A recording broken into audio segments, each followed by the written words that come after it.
Hey everyone, welcome back to my channel. Today's video we are continuing to go through the NFL fantasy football preview for the 2021 season, and we will be talking about the Indianapolis Colts. I'm going through every team alphabetically this summer to preview their rosters, talk about what I think of their players, and set you up for success to be successful in fantasy football. So today we'll be talking about the Indianapolis Colts. So if you're interested in videos like these, please consider commenting, or subscribing to my channel. If you can guess the name of the song that I started out with in this video, then I will mention you on the channel, and I'll also answer a fantasy football question that you post to help you as well. So please take advantage of that. While I don't have a lot of subscribers, I will most likely answer your comments. And check out my channel as well. I make a lot of stuff. I make song covers, I do song reactions, other things like that. So if you're interested, I talk about everything on this channel. So let's go to the Indianapolis Colts, and we'll start with their schedule for next season. They project to be an okay level offense. Again, a lot of it's going to depend on how Carson Wentz does, but could be a very good offense depending on how Carson Wentz does. He's had success with Frank Reich in the past, or Frank Reich, excuse me. So we'll see what he does for this next season. And they've got some decent matchups to start the season. They started off against Seattle, projects to potentially be a shootout. Then they got a tough defense in week 2 against the Los Angeles Rams.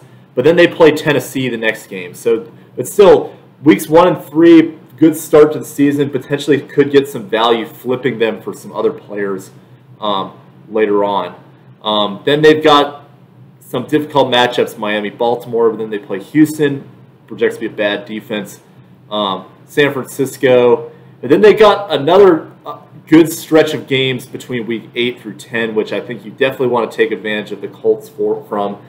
They play the Tennessee Titans on Halloween, week 8, then they play the New York Jets and the Jacksonville Jaguars all at home. I expect them to steamroll those teams.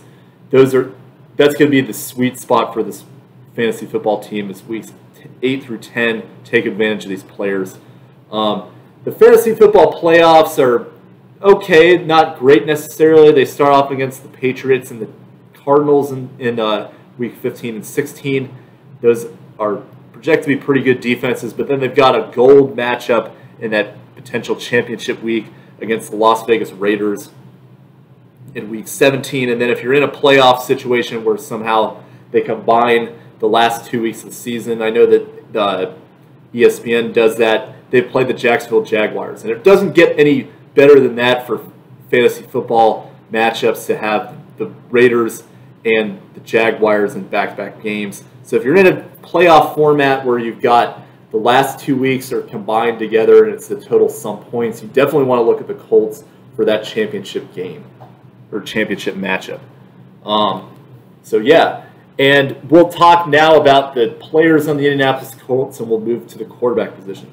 So a big move from this offseason was Carson Wentz getting moved from the Philadelphia Eagles to the Indianapolis Colts to replace Philip Rivers, who retired. So there's a lot of questions about Carson Wentz, how he will do. He was very bad last season. Didn't necessarily help his stock at all as a quarterback that a lot of people had a very high opinion on not long ago. But one of the things that stands out to me about Carson Wentz is that he did have a very successful season against the when he was with the Philadelphia Eagles back in 2017, which was when Frank Reich was his coach. He had 33 touchdowns, 7 interceptions, 3,296 yards, and this was all prior to him getting injured against as he was going through the season, but he still posted MVP level numbers. But he never really, since then, he hasn't necessarily developed into an elite level quarterback that people wanted. Last year in particular was especially bad. He had 15 interceptions. He generally ranked 25th or worse in terms of quarterback rankings from last year, so he was near the bottom. He's definitely got a lot to prove this season, but he's going into a system where They're known for having an excellent offensive line. They're known for having a lot of great skill position players. So it gives him a good situation to work with to potentially bounce back. And I'm going to talk about some of these players as well as they move along. But Carson Wentz is a guy that he's probably not going to get drafted, but there's a world where I could see him actually having good value for you. If he's a guy that's not going to get drafted on the draft boards and people aren't picking him up, he's an excellent stream candidate at times, especially with some of those early season matchups in that week 8 through 10 matchups, which is important to keep in mind because that's when a lot of teams have buys. So if you're in a situation, the fantasy footballers call it the bye-pocalypse, where you got 6 teams on a bye and you really are like scrambling for these players to fill. Carson Wentz is going to be that guy that I'm going to be targeting because of those matchups that he's got against the Jaguars, Jets, and let me check the other team real quick. The Tennessee Titans. They're all not very good defenses. Really gives you a good chance to take advantage of some matchups there. So, Carson Wentz has some value to me depending on where he's going to go on the draft boards, potential stream candidate. Not really looking at him much higher than that, however. They've got some other young quarterbacks of note on the roster like Jacob Eason, Sam Ehlinger, who they drafted from Texas this year. So I don't see them playing any role into the season, but they're worth keeping an eye on if in the event Carson Wentz does not show any improvement from the way he played last year. Now we move to the running back position, and this is one of my favorite running backs for the 2021 fantasy football season, Jonathan Taylor. So Jonathan Taylor, a guy who a lot of people going into the season wasn't really sure how he was going to be used. It was projected that he'd be the #1 back, but wasn't going to be a committee, wasn't going to be, split between him and some other guys. But Jonathan Taylor just took the bulk of these carries. He had 232 attempts, which is excellent. That's averaging almost 15 carries a game. He had 11 touchdowns. He had 1,100 yards. He's a guy that really put up a lot of value for you and some great numbers, and he's got a great offensive line to set him up to be successful. So I generally expect that he will go within the first 2 rounds of the draft, but he's not necessarily viewed as a top 5 running back, similar to what I talked about with Aaron Jones in a video not long ago when I was talking about the Packers. But he's a guy that is going to potentially slip in drafts a little bit because people don't necessarily know who he is. And he could give you some great value in that 2nd to 3rd round depending on where he falls. So he's a guy that I'm really liking for the season and a guy that I'm definitely going to be trying to target in these drafts. I think he's going to have a situation where he's going to be very successful with this Colts team. Other guys to keep in mind, Marlon Mack is a guy who people felt had a lot of promise 3 or 4 years ago when he was first coming into the league, but didn't have a great 2019, and then 2020 he tore his Achilles. So it's a difficult injury to recover from as a running back. So for Marlon Mack, he has some handcuff value to me, but I'm not particularly high on him. It's difficult for me to ever see him coming back to that level of potential that we thought he had 3 or 4 years ago. Nyheim Hines, he's a good PPR back to have. If you're a team that you're in a PPR league and you're looking for a late round flyer to give you some receptions, Nyheim Hines is an excellent guy to do that for you. We look at his stats from last season. He had 63 receptions. That's pretty good on 76 targets. He also had 4 touchdowns. So he's a guy that's going to get a lot of targets, and especially if there's a world where Carson Wentz is still struggling to really get the ball down the field consistently, Nyheim Hines could be a good target guy for him and really have some good value for you. So I do like him. I think he could potentially be a good running back stream option for you as somebody to stash on your bench. Other guys they have, Jordan Wilkins is a guy who's been successful at times with them, but I just don't see him getting the touches in order to be successful unless there's any injuries that occur. So tight ends. So tight ends for the Indianapolis Colts are very interesting for me. And the reason I'm saying this is because Carson Wentz has had success with his tight ends. He was very successful with Zach Ertz in Philadelphia, and he made Dallas Goedert pretty productive as well with Ertz on the same field at the same time. And the Colts have some good tight ends on their team. They've got Jack Doyle, a guy who's been fantasy relevant for quite a while. They've got Allie-Cox, who is a former basketball player from VCU, who's very much a project in his football development, but showed a lot of signs of improvement last year, set career highs with receptions. And then they also drafted a tight end named Kylen Granson, who is a rookie from SMU. He could play into this as well. So I'm not particularly high on one or the other because the Colts have always been a team that has generally rotated between multiple tight ends. They have their team that really has. It's difficult to predict. Like they don't have a guy like a Zach Ertz or a Travis Kelce or a George Kittle that really just stands out. But could there potentially be a situation where one of those guys develop with the Colts? I think there definitely could be. Where somebody has a top 5 productive season with Carson Wentz as their quarterback. But for me personally, I do not see a situation where any of them necessarily stand out more than the other.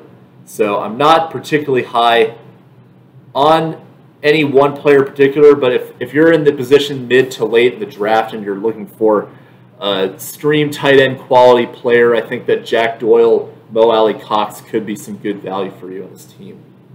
And I went a little bit out of order. I went the tight ends, and then now I'm going to talk about the receivers. But the general theme that I'm going to talk about with this Colts team is that they do not really have a focal point of their receiving offense. Their focal point of their offense is going to be Jonathan Taylor.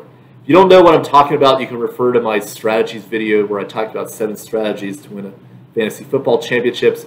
But basically, focal point guys are guys that are going to get a lot of shares of targets, touches, running the ball, etc. And you can rely upon them because they're going to always give you consistent production.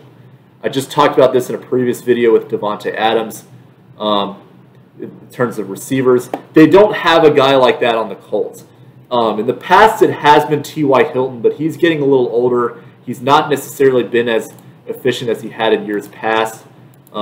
Case in point, last season he only had 56 receptions. He did not score a touchdown until right around Thanksgiving weekend. It's just too much to really rely upon there with too much risk. The guy who's 31 years old. But T.Y. Hilton is listed as the #1 receiver on this team. I like him if he falls, but for me personally, I'm not really going to try to draft him as much as I can because he's a guy that is probably going to get taken relatively high. I'm guessing somewhere in the middle rounds, but he's not really performed like that. This is a guy who was once viewed as a 3rd to 4th round receiver that you can pick up and get some excellent value for when he had Andrew Luck as his quarterback, but it's just not the case with him anymore. So only if he falls would I consider trying to take T.Y. Hilton. A guy that I am more high on in this receiving core is Michael Pittman Jr. He did not necessarily put up great stats last season at times. He was he definitely had some games where he did better than others. It was up and down at times, but this is a guy who's got a lot of potential on this team. And this is a team that needs a void to be filled by a receiver. They need somebody to really step up and kind of take the reins on this team. And I think that Michael Pittman is the guy to do that. He became one of their more consistent targets as the season went along for Phillip Rivers. Had a good backstretch this season, and I think that trend will continue, and that Pittman is going to get a lot of targets from Carson Wentz, be a guy that you can consistently rely upon.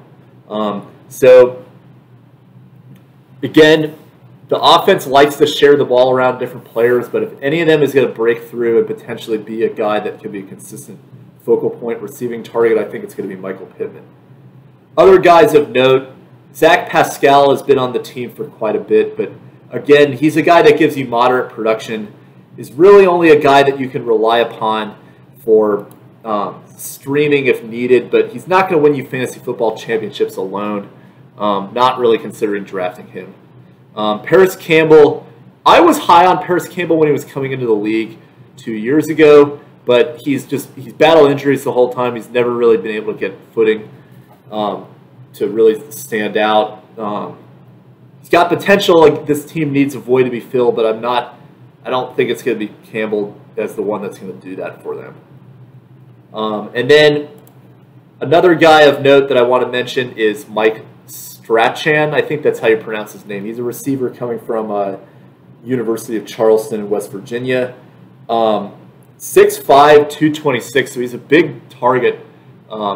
Could have some decent value for them as a 7th round draft pick, but again, I'm not sure how many targets he's going to be getting, but potentially a guy to keep an eye on in preseason and see if he's a guy that is impressing, because he could work his way into the receiving rotation. So now we move to the Indianapolis Colts defense, and this was a decent defense for them last year.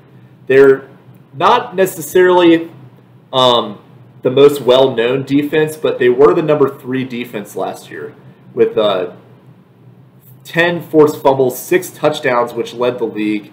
So they've got some explosive potential as a defense, and they did pretty well last year off of that. They've got some good players, and I think this could potentially improve now that the offense might have a little more stability with Carson Wentz. But for the Colts, they could potentially go higher than their draft value when I would typically want to draft a defense. As I mentioned, I really only want defenses in the second to last round or last round, because to me, I'd rather prioritize getting better running backs and receivers that can help you more as the season goes along than getting a great defense who may not necessarily do well at times. Probably going to be reached for, things like that. So could happen to the Colts, but they're not a team renowned for their defense like some of these other great defenses in the league. So they could be some great value for you to pick up in that last round if they're available. And then their kicker I want to talk about is Rodrigo Blankenship.